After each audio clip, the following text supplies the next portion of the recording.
Beautiful. We're here. Every time I watch the replay back, like it's cut off the first 10 seconds. So I'm going to say it again. We're live. We're here. Okay. We're live in the group. If you can see us and if you can hear us, leave us a comment. Let us know that you're here with us. We do this every Monday at 2 p.m. Eastern. So if you are live with us, say hi in the chat, hit the like button, hit the heart. Let us know that you are here with us live. It's John and Travis. We are the Get More Dance Students guys, and we're going to help you get some more dance students, but you got to be watching.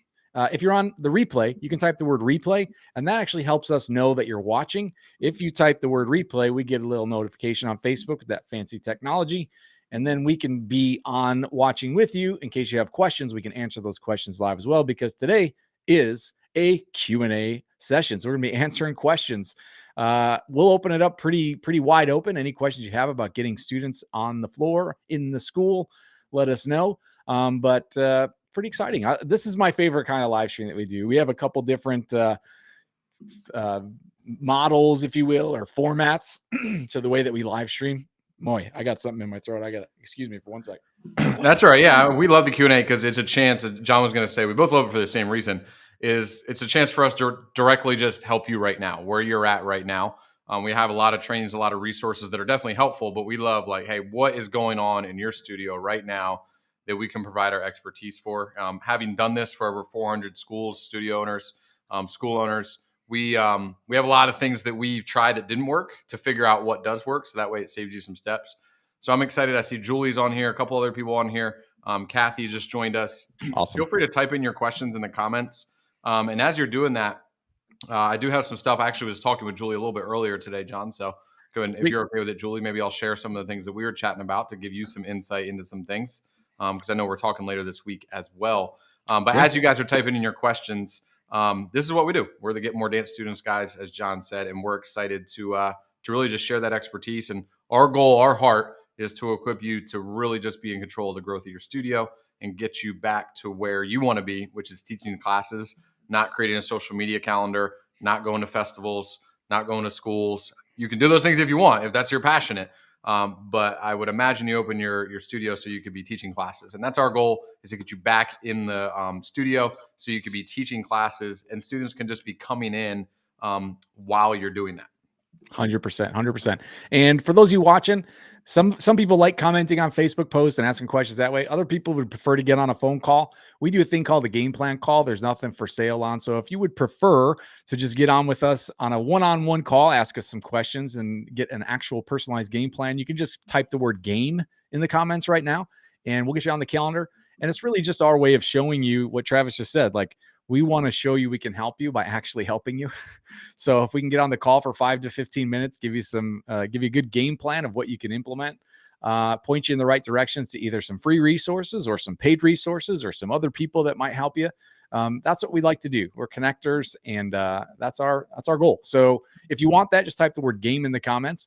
Otherwise, we're going to spend some time here live answering some questions with you all to get you off that hamster wheel, to get you. I mean, we know, man, I've been out, marched in parades, doing all sorts of things, trying to get students in the school. And so this is how we've figured out, over the course of helping a bunch of schools, I think we're up to like 425 schools that we've helped enroll over 33,000 paying students. So I think, we've done a lot of this stuff already. We've made all the mistakes and we break all the rules and we figured out what's working. So yeah, good stuff. So it's an open Q&A. So you can start dropping those questions in the chat right now. We're streaming live right now to Facebook and YouTube and our live page for anybody that doesn't have social media. So multiple places that comments can be coming in. We got a couple of screens open. We're going to be watching those as you're submitting those questions. But it's pretty cool. What's cool to see is sometimes it's just one or two questions that we answer and things just change. The trajectory of the school just like goes from like stagnant to like we shine a little light on one area and then just boom, things change. And we've watched it over and over again. So this is a really unique opportunity that I love to be able to facilitate. And so Travis, how are we looking? We got some questions coming in so far. Yeah, and again, a lot of people on. So again, put your questions in whatever channel you're in, and we'll make sure we get them. So if I'm looking off to the side, I'm trying to aggregate and put together everybody's questions. Right now, the first thing I think we could really address is things that a lot of studio owners face. And that's something I was talking with Julie Moore about a little bit earlier. We were messaging back and forth a tad, and she took over the school. It's a nonprofit school, and really, what the struggle is a couple fold. One, she increased her tuition, which ended up losing a lot of students in that, and then two, there was just some personality conflicts with some people involved in the school, and unfortunately they took a lot of students with them when they left. And I know that's happened to a lot of studio owners when there's kind of like, hey, you want to stick to your integrity and your morals and your conviction about what you're doing in your school, and someone pushes against that, and they kind of take people with them. So she's kind of facing a couple hurdles. The studio right now isn't necessarily as profitable as it probably should be. People left because of the tuition, and then there's also the kind of just making sure that she's having the people in the studio that fit the character and the culture and the community that she's building. So what would you suggest for a school owner who's facing kind of these hurdles as they start to develop that culture and they start to build out programs, but want to grow their studio? What would be kind of the suggestion? Is there hope in those situations? And what does that hope kind of look like? Totally. So appreciate the transparency there. That's cool. Glad to have you on with us. That was who that asked that question, Travis? That was Julie. Yep. Julie. Yeah, Julie. Awesome. So awesome. Congratulations on taking over the school. That's super cool. I'd say there's a few things. First of all, good for you for raising the tuition, because that's sometimes a hard thing to do. What we found is that, you are going to lose some students when you raise tuition, and that's totally fine. And I think if we just stay focused on the future of getting new students in the door at that new tuition, that can help offset some of the pain that comes in. Because depending on how high let's say you raise the rates by 50%, now it only takes two students to replace three that quit. So the work is less. Plus, it's a higher quality. Something that I found to be true across the board is the more a student pays, the higher quality they are and the longer they stay, surprisingly. So, if you are providing a high value class and you believe that the classes are worth a certain amount, and that's what you raise your rates to, awesome. If you raised your rates because somebody told you should raise your rates and you didn't really believe it was worth it, that could also be, something to look at. But I'd say it's good that you raise your rates. And if you believe in the tuition that you're at, just keep moving forward. As far as like, that shouldn't be a barrier that you lost students. It's pretty natural that's going to happen. Can I add to that part about the tuition, John? Absolutely. Yeah, and I like to kind of piggyback over what John's saying. Good for you for raising your tuition. So many studio owners undervalue, or sometimes you see the value, but you're worried that other people won't. You're doing more than just teaching dance, and we all know that, right? We all know the benefits that come from working with others, and commitment and structure and confidence and all the things that come with that. There is a process to raise tuition. You want to make sure if you are going to raise your tuition, that's something we have really dialed in. So if you're curious, hey, how should I raise my tuition? Just go ahead and comment "game" in the comments, and we'll set up a time to kind of say, hey, here's what we found is the best way to raise your tuition, so it doesn't impact people that are serious about it. So just throw the word "game" in the comments, and we're more than happy to talk about what that raising tuition strategy looks like. But looking at the idea of losing students, if you raise your tuition and you believed in it, and it was totally worth that value that you see, and people left, those people are going to leave at some point. Something's going to happen where little Susie faces some type of speed bump, and they're going to leave anyway. So it's kind of, I don't want to say good riddance, because that's not really what the heart is. But I want to say, hey, you know what? If they're not fully committed and the tuition was something that caused them to leave anyway, something else would have caused them to leave in the future. Let's get them out now. Maybe they'll come back and we can welcome them back with open arms and bring them into the program at the new tuition. But it allows you to focus on the people that are super serious, and really focus on the people that want to be there and see the value that you're worth. Because typically what we found is the people that pay the lowest usually require the most work. They'll complain the most. They'll want more. People that see your value are going to stay longer and just buy into what you're doing culture-wise. So definitely some depth there with the tuition. Yeah, I agree. And just to add to the culture piece of that, when it's almost like what happened with COVID, a lot of businesses went out of business during COVID. They were like malls, for example, shopping malls. A lot of shopping malls emptied out during COVID. And really what that just was a kind of representation of is they weren't healthy businesses to begin with. They're paying super high rents. Their margins are super slim, and something like a pandemic that shut down the world for a while, it put them out of business. It was going to happen anyway. Everyone saw the writing on the wall that eventually they were going to go out of business. And so it's sort of the same thing. When you raise up those rates and you keep the core of the people who are going to help you build a good culture, the rest of those students were going to quit anyway. They were probably on their way out. And then that was just like the little, fly that broke the camel's back. Right. I don't know. What's the expression there? I think I screwed up. I meant straw that broke the camel's straw that broke the camel's back. Fly can do it too. Fly can do it. I don't know. Sure. Yeah. I'm making up my new stuff, Travis, here. This is my own original. You're like Disney, right? Your characters, not employees. Yeah. Right. But, and Julie's a nonprofit. And for anybody that is either a nonprofit or feels like, hey, we want to make sure we're not, presenting this as quote unquote a business, we want to be giving back, still need to pay yourself. You need to pay yourself an amount that you feel value, that you can solely focus on your studio.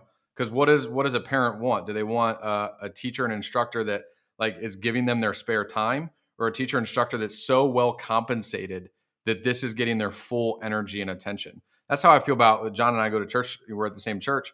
I feel about like our pastor. I want our pastor to be paid very well because I want him to have the energy to be able to serve his flock. The parents want you to have the energy to serve their kids and the students, and have great recitals and have great costumes and be at great venues and be able to participate in all kinds of different things. So if anything, the non-for-profit has nothing to do with your tuition. It shouldn't have any impact on it being higher or lower. Your tuition is solely based on the value that you're providing. And then as you look to grow and you lose some students from a culture standpoint, you had another issue that a lot of studio owners I know face, is kind of a culture battle where you want to do things a certain way because it's good for the students, it's good for the school, and you want to handle things with integrity. And unfortunately, in dance studios, there's a little bit of pushback because there's a lot of opinions and a lot of people that want to voice those opinions. I tell you what, establishing a culture is more important than having a lot of students, because what will start to happen is if you establish a great culture that people can know what to expect, people will feel safe there and they'll come. And the best thing for you as an owner is to have a steady flow of students coming in. So that way you can handpick who's coming in. When we only have a few students, we're kind of desperate. We're like, hey, whoever wants to come in. And then that can affect the culture. But if your calendar is full of people that want to come in and tour the studio and do an introduction and have a meeting, then it's a lot easier to say to someone, hey, you know what, this probably isn't a good fit for the studio, and it's probably not a good fit for you. And coming from that place of looking out for them and the rest of the girls and the rest of the boys and the rest of everybody that's involved. So the biggest solution for losing students to a culture or kind of just the conflict of personality is have an influx of students coming in, because then you're just like, look, this is best for everybody if you're not here. And it just empowers you to make the right decision for the school rather than a financial decision, because you need tuition and you need numbers and you need people for the recital. Definitely. In fact, there's a guy, I think his name is Dan Pallotta, Pallotta. I'm pretty sure that's his name. I'll make sure I tag the video in the post, but a guy did a TEDx talk about nonprofits and totally flipped the thought process of how much you should be charging and how much you should be paying your employees. Because a lot of times the way we look at a nonprofit is how frugal can you be, because it's a nonprofit. Like, where can I save a penny? How can I save 10 pennies? And it really turns into this like bean counting of being super cheap. And really that has a negative effect on the quality you're able to provide. And his point is more for like charities, where he's saying like, hey, look, I should pay my CEO $300,000 a year because I want to recruit the guy that works at Coca-Cola to be on my nonprofit. I don't want to be frugal and find somebody who's going to work for $20,000 a year, because I want quality people. So same thing is true for you. If you are the instructor and you want to provide a quality class, you've got to be compensated for that. And even if you're a nonprofit, it's a different way to think about it. And so in order to do that, of course, your tuition rate has to be higher and everything. So hopefully that answered that question. I know we've been riding on that one for a while. So yeah, I think and it's an important aspect. I was a teacher for 15 years in the school system. It was like, hey, if you want to attract the best people that could be teachers, is pay us more. Right? If you want teachers to be amazing, start paying them like doctors. Because if you're someone really good at something and you could kind of want to be a teacher, but you could also be a doctor, you're gonna be like, well, the doctor pays 10 times more. I'm gonna go towards that. So definitely having that mindset of like just quality, and quality comes with cost. It's just this idea of cheap and high quality. I always see in like groups like, hey, what's the cheapest, best contractor? Those things don't go together. Right. You can have cheap and quick, or cheap and not good, or expensive and good. Right. Those things don't combine. So tuition's a big thing. And then having an influx of students, really having a system for an influx of students. Our studio owners, they have a process to be able to grow their studio the way they want to, whether it be 5 new students a month, 10, 15, grow camps, things like that. And what they do is they have it so dialed in that if they need to fill a certain program, they just flip a switch, turn the faucet on, and they fill that program. And we have all these things dialed in. So I know, Julie, we have a call scheduled for later this week. I think you're checking in with Ignacio later this week. So I'm excited that you have a game plan. But if you're kind of like, yeah, I would love to be able to pick students and select, who comes and who doesn't come, become a little bit more selective about who you allow into your studio, just go ahead and type the word game. And we'd love to know what you're doing now. Maybe you're doing some great things and you just need a little puzzle piece put in to finish the picture. Or maybe there's a complete overhaul of how you're doing things.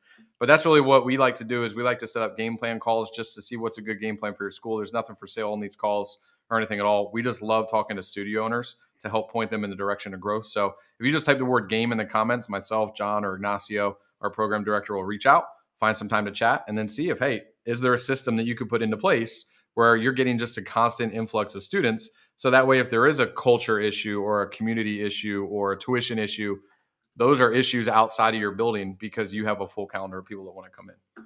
Definitely. Love it. All right. Next questions. We got more questions coming in.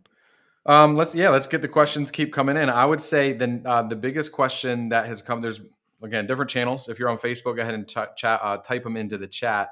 Is as we start to wind down from recital season and program season, is there a way to grow over the summer? Obviously camps, but also just regular programs. What would you suggest to implement to be able to just really grow outside of just seasonally, but really just be able to grow the studio year round? Because a few people have typed in, how do you get out of that yo-yo effect where I get a bunch of signups in September, a bunch of signups in January for the different recitals, but then like for 4 or 5 months of the year, my studio is just stagnant. Yeah, I love it. And I think there's more and more school or studio owners that are kind of moving in that direction.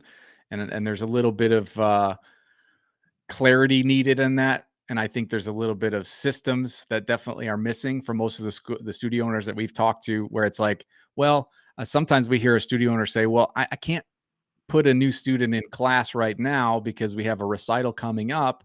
And so I wouldn't want to do that to that student if they just join right now and then they can't be in the recital. And so there's a lot of systems around how to do that. I think one of the most, probably the easiest, is if you have a rolling enrollment. So if your enrollment is always open, you're always having people join, there can always be practicing for the next recital. And then you have a cutoff point, but then you're always going to have a recital after that or some type of performance after that. Right. So it's not like you just have one and then that's the end of the time. So what you can have is they're learning the basics. They're learning the core principles of getting to that next thing. What some school owners will actually do is have like their first introductory class. They'll have an entire class just for that sort of introductory basics, learning the stuff before they put them into regular enrollment season. And that's what they keep open all year round. And so let's say it's your normal enrollment season. You're putting students into this class for the recital that's coming up. Awesome. As soon as that registration closes, you start putting people into this introductory class and they're learning fundamentals. They're not even worried about a recital yet. They're too afraid to do a recital. They're just wanting to learn the basics. How do I stand? How do I do this? What's the moves? Because we all know that there's some fundamentals that have to be in place before they're even thinking about that recital anyway. And by the time they're through the basics and the foundations, you're already talking about that next recital coming up, and they just move them right into that normal class that you're used to having. And this keeps your registration open year round.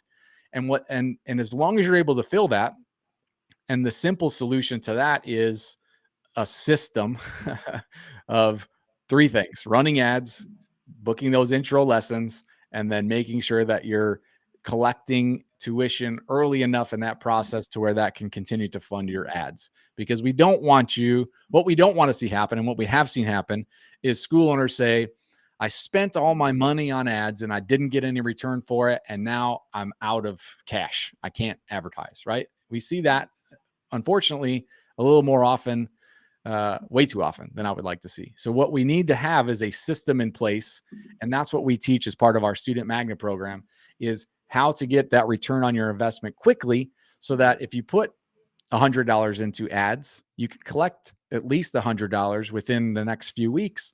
So if you put $1,000 into ads, which to some people sounds scary, but we have some studio owners that would spend double that because they know they're going to get it back within the next few weeks, so that they can put it right back into ads. And so that's another beauty of the way that we do things, not being an agency anymore.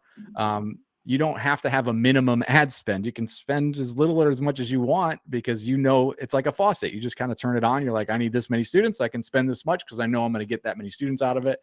And so you really have more control over it that way. So if you're curious about that or would like to hear more about that, just go ahead and comment game, and we'll get on a game plan call and talk you through some of the specifics of that.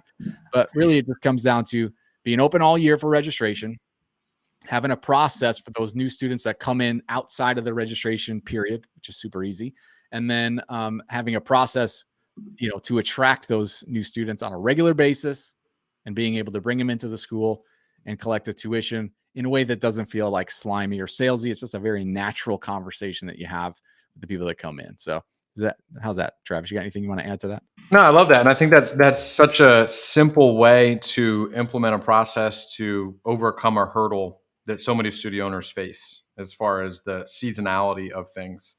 Obviously, there's seasonality to recitals and stuff like that, but there's no reason that has to impact your ability to really grow your business and honestly just reach people. I mean, for me personally, my daughter, when she first did dance, she was, I think, 3 or 4 years old. And I didn't really want her to do a recital. I just wanted her to get some experience and do these things, but it was kind of like mandatory. And I would have loved an opportunity, especially over the summer, to really just take her in and be a part of a group and learn coordination and learn the basics. And so I think there's a whole wealth of people in the community that would love that. And say they don't end up being a part of your recital, that's okay. Now you have a whole number of people that are speaking positively about your studio to the rest of the people in the community. So it just allows you to meet more people where they're at. So I think that's a great solution for a problem that happens to most studio owners. But yeah, I love seeing what people have in place. So like John said, just type in the word game, and we can take a look at what you have in place and see if that would be a good plan for your school, your studio. Other than that, John, right now I don't see too many other questions. So if anybody has any questions that they want to dial in, it's been a good group. A lot of people watching, which is great. Love to see so many people on. If you have a question, type it in, because we love answering what's going on with your studio specifically right now. Exactly. Very cool. Yeah, I mean, I love seeing the questions. I love being on here and answering questions. But hey, if you all got it figured out, don't sit here and stare at our faces. I get to work on that studio. I love being on live. I love being on with people. But if we don't have any questions to answer, we can just wrap it up. And maybe you're like a lot of people, and you're just like, you know what? I don't want to air out all my stuff on this live stream, but you'd rather get on a phone call. Like one of the things that we pride ourselves on is that we don't do like high pressure sales. We don't do really any kind of sales. We do phone calls, a game plan call, which is like, hey, let's get on. Let's talk about the studio. Let's have a conversation. Let's see where you need help. And then if it's something that we can help you with, we can talk about that. But we don't have any like tactics for selling you into our program. That's just not how we operate. The last thing in the world I want to do is talk you into doing something that's not going to be good for you. Or even talk you into something that is going to be good for you. We can kind of basically say, this is what we think is good for you. You can take it or leave it, because we want only success stories in our program. So if there's like doubt in your mind, or if there's hesitation, it's probably just not the right time for you. And me personally, I would much rather have you in this group for a long time and loving everything we're doing, and then eventually become a really high quality member of one of our higher level, training programs, as opposed to like putting the pressure on and trying to make you make a decision. Like it's not a good feeling for me, and it's not a good feeling for you. And I want you to have a good feeling the entire time we work together. Now, there are some things, of course, that we're going to put you outside of your comfort zone, but hey, that's where growth happens, right? And so we want to make it as easy as possible. So again, if you're looking for some help, some more specific help, and you don't want to put comments in, that's totally fine. We understand that. Just type the word game in the comments, or in fact, you could even probably find us on Facebook and just send us a message directly, either me or Travis or Ignacio. We're all tagged in this post on Facebook. If you're on YouTube, you can jump over to Facebook and find our group, or you're probably on our list. We're either or just comment on the video on YouTube. We'll go through the comments and see if we'll just send you our info through there. Definitely. But we'd love to get on the call and just kind of talk through what kind of hurdles you're facing, maybe shine some light on some things you didn't even see. Sometimes that's all it takes. Sometimes even for us, sometimes like we're looking at our process constantly, and Travis and I will get into a conversation and I'll say, here's where I'm banging my head against the wall. And then he can just like look and be like, oh, well, what about that thing? And I'm like, oh yeah, I didn't even think about that. Right. And then that's the answer. So, we're here to just sort of be your sounding board, your help. We want to make sure that you're getting the most value out of this group that is, humanly possible. So if that requires a call, let's get on a call. We got time to do that. So let's do that. So comment the word game if you want that. If you have any other questions and you're watching the replay, go ahead and type the questions in now, and we'll be happy to either jump in and answer those via chat, or maybe we'll save them for our next Q&A call. So either way, it's great to be here. I don't know if we have anything else, Travis. No, I love that you mentioned the thing about replay. We are always checking the replay. So don't feel like, oh, this wasn't live, I can't ask my questions. We jump in there and respond to them. And it might be a question that sparks someone else, or like you said, for next time. So if you're on the replay, just say the word replay that you're on it, and we'll make sure we look out for those questions. But other than that, I'm excited to talk. I know if a few of the ladies that were on the live stream today already have their calls scheduled, so they're ahead of the game. Nice. But I was glad we're able to provide some insight and some experience in how we help and our viewpoints on things. So looking forward to talking to Tracy, looking forward to talking to Kathy, Julie, everybody that's already got their game plan scheduled. So if you're like, well, wait a minute, I want one of those, just go ahead and type the word game and we'll reach out, make sure we get that call scheduled so we can just provide some insight into what's going on in your studio. Love it. Love it. All right. Well, last call, type the word game if you want that call. If not, that's cool too. If you want to just be a fly on the wall, I can tell you, we've had a lot of school owners who just sat as a fly on the wall for a month, 2 months, 6 months, a year, and then eventually got on a call with us. And that's totally fine too. So we're not in any type of hurry to get you on the phone.